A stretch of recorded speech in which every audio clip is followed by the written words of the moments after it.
Hi and hello there Pisces, my name is and welcome new subscribers and to my returning tambayers. Thank you sa inyo walang sawang love and support for me.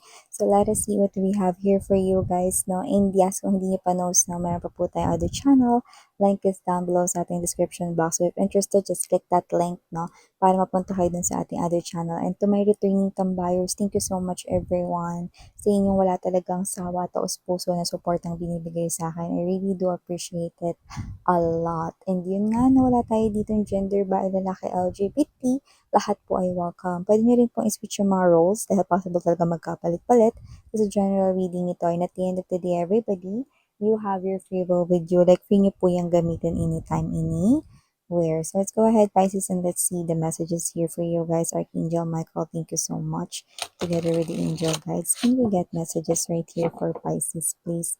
What this Pisces needs to know? Can you please show me what this Pisces needs to know? Pisces. Mga mensahe para kay Pisces, please.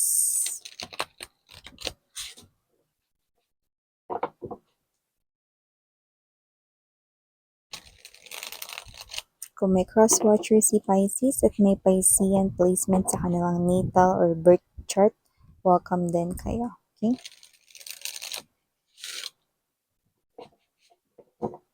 Okay, let us see. So Pisces, you do have here the energy of Nine of Swords, the King of Wands, Five of Coins, Queen of Wands, Emperor, the High Priestess, bottom of the deck, Justice, Queen of Coins, daming courtiers right here, Six of Cups, yan. Okay, so Pisces na nakikita ko dito, we have here the King and the King of Wands energy, no? So it feels like this is something here fresh, just new. So nakikita ko that your person right here and you guys, no, walang problema sa inyong relationship, no?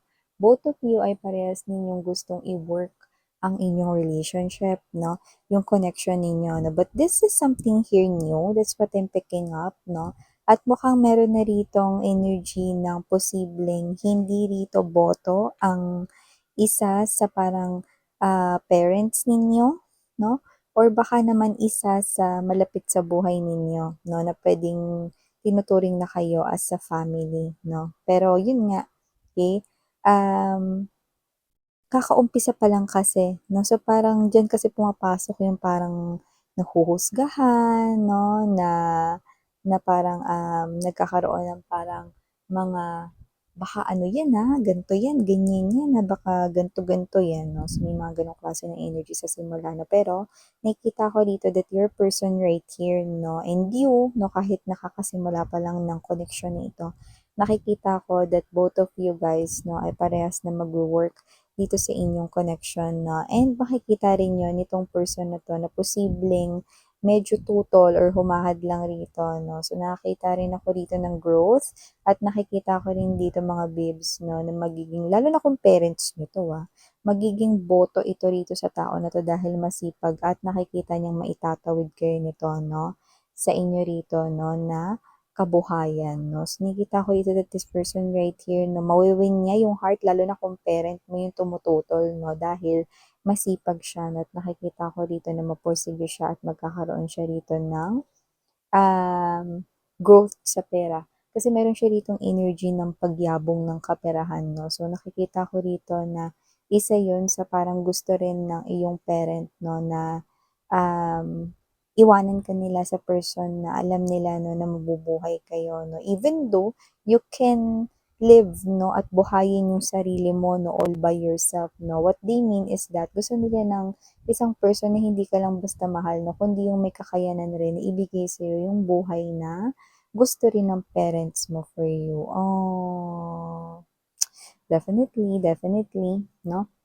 Okay? So, maliban diyan Pisces, nakita rin tayo ng energy rito ha, ng someone 'no, pero high chance this could be you. Baka meron ditong nag-o-overthink or nag-iisip dito ng sobra-sobra.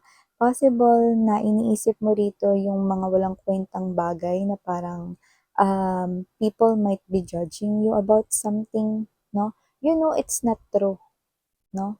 So, you just need to not to think about it, not to overthink about it 'no, and just do something 'no, distract yourself para hindi mo na maisip 'yan because that's not true 'no. If people right here 'no, tell you na, "You're not beautiful, you're not handsome," or "Nakuha mo lang 'yang success mo na 'yan kasi ganito, ganyan," 'no. What? Eh? So, how dare 'no, na masabi nila yon 'no, wala naman sila dun nung ikaw ay nakapag-accomplish rito ng something 'no. So, people right here, okey, insecure lang sila, okey. So, may mga pambubuli, may mga sinasabi sila rito sa sa'yong negative 'no, na kung ano man 'yan, kahit anong situation man 'yan 'no, nakuha mo lang 'yan kesyo ganito, ganyan 'no. Nangyari lang 'yan sa'yo kasi ganito, ganyan, 'yan 'no. Parang, dina-down ka nila rito para 'wag kang magpaapekto dito Pisces 'no, because nakita ko that with this, roses right here 'no, 'yan ay mga opportunities na nag-bloom talaga for you guys 'no. So, kung mas gumanda ka man ngayon, 'yan 'no, totoo yun 'no. So, maaaring sila rito insecure, sasabi nila, "Ang pangit mo, hindi yan bagay sa'yo," 'no. It's the contrary, kabaliktaran ng kanilang sinasabi 'no, dahil insecure sila sa'yo na maaaring may na-achieve ka rito, success sa inyong kaperahan, trabaho or negosyo 'no. Okay, kabaliktaran yung sinasabi nila rito 'no, dahil alam mo naman sa sarili mong totoo na but Pisces tends to get sensitive at times 'no, which is hindi naman yun maiiwasan kasi may gano'n na natural na characteristic si Pisces. However, you can budge this 'no, kayang-kaya mo itong harangan 'no. Okay, mga babes, 'wag kang maniwala sa kanila na makinig ka sa'kin 'no. You are beautiful, you are handsome, and you are capable in making your life better and even better at best pa nga 'no. So, do not listen sa ibang tao because una sa lahat lagi kong sinasabi 'no sa inyo na wala silang ambag sa life mo. So, 'wag mo silang pakinggan 'no. They're just insecure right here 'no, at marami pang mai-insecure sa inyo sa mga darating na mga linggo at mga buwan 'no. Kaya mas magpakatatag ka pa 'no, dahil ang pagdami ng mga insecure sa'yo ay ang malakas na ebidensyang gumaganda ang sitwasyon ng buhay mo at nagre-reflect 'yon sa iyong skin, sa iyong balat, sa iyong kaanyuan sa iyong itsura. Yes, okay. So, habang nagiging successful, mas dumarami ang mga inggit, 'no? At hindi nila kayang pumikit, kaya sila ay laging may sinasambit. I know, rhyming words 'yan 'no. So 'yan. And yun nga 'no, Pisces 'no, meron pa tayong iba pang mga messages rito here for you guys. So nakikita ko rito someone here needs money pero nananatiling nananahimik lang siya rito. But this person right here, you can see through this person. So alam mo kung may problema siya or wala 'no. Well, this is someone here close to you.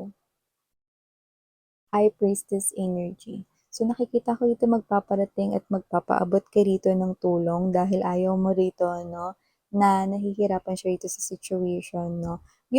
Pagka konti lang kasi yung circle of friends mo, that's what I'm picking up 'no. You're just keeping, people na alam mong genuine sa inyo. So isa siya dito sa mga isa sa pinakakilala mo na parang kahit hindi magsalita, yung mga tinginan, galawan, gestures 'no, alam mo na 'no. This book, okay, you can read through this person right here. So this problem, you want this person here na i-share niya sa iyo ang kanyang problem at ang kanyang problem has something to do with finances, and it looks like kung sino man ito may clue rin dito na maaring siya ay may child or may anak na 'no, or maaring yung money kaya kailangan niya ng money 'no para sa kanyang child or sa kanya ritong anak 'no. Pero yung iba naman doesn't have to be na may anak na ngayon, puwede kasi mga babes 'no, may energy kasi ritong buntis pa lang siya or may buntis dito 'no, or baka naman yung papangasawa niya buntis na 'no, pero kailangan ng pera rito 'no, may gano'n na klase ng energy, no? So, I think you're gonna help this friend right here, no, sa kanyang problem, no? Well, hagin, hindi naman na siya iba sa inyo. Para na rin siyang family to you. And meron pa tayong iba pang messages right here for you, Pisces. Nakita rin ako ng energy dito for you guys. You could be seeing a lot of number 333 or 888, no? Those are indications of money, no? Opportunities when it comes to money right here, no? So nakikita ko dito ng mga opportunities na darating ay ia-accept mo at wala kang palalampasin. Aalagaan mo yung opportunity na yan at yan ay lalago, no? Justice card energy, okay? This is the type of balance that you need or that you are creating sa mga susunod na mga buwan right here for you guys. The justice right here is that balance that you're seeking for inside you, especially when it comes to money. This owl right here is an indication that you are someone who wants to support your family, okay? And that is someone right here, that with the owl or the presence of owl right here, this is someone who wants to nurture, someone who wants to share. So I'm seeing na ang pagyabong rito, no, at pagdating ng mga money opportunities, no, at ang pag-meet mo, no, dun sa yung mga money goals ay indication na hindi lang yan para sa iyong sarili, kundi yan ay ibabahagi mo at isi-share mo with your loved ones, especially attending to your family needs, no? Kaya sinusuportahan ka rin ni universe dito, no, sa mga ganyang plano mo dahil alam nila, no, that at the end of the day, no, yan ay hindi lamang para sa pansarili mo, kundi para yan sa mga tao rito na malapit sa life mo. Well, last but not the least message I'm gonna tell you, Pisces, Six of Cups right here. I'm seeing someone here, someone na kakilala mo, could be a childhood friend, someone na parang marami kayong pagkakaparehas na, and you know that, na may mga favorite din kayo na parang favorite na inumin, mga ganun. As simple as ganun, may mga ganun din. No? So, I'm seeing that you're gonna see this person once again, no? And brace yourselves because that person never na sumagi sa isip mo rito, no, na possible magkaroon kayo ng ibang pagtingin sa kanya. Anong ibang pagtingin, miss yan? Ma-in love.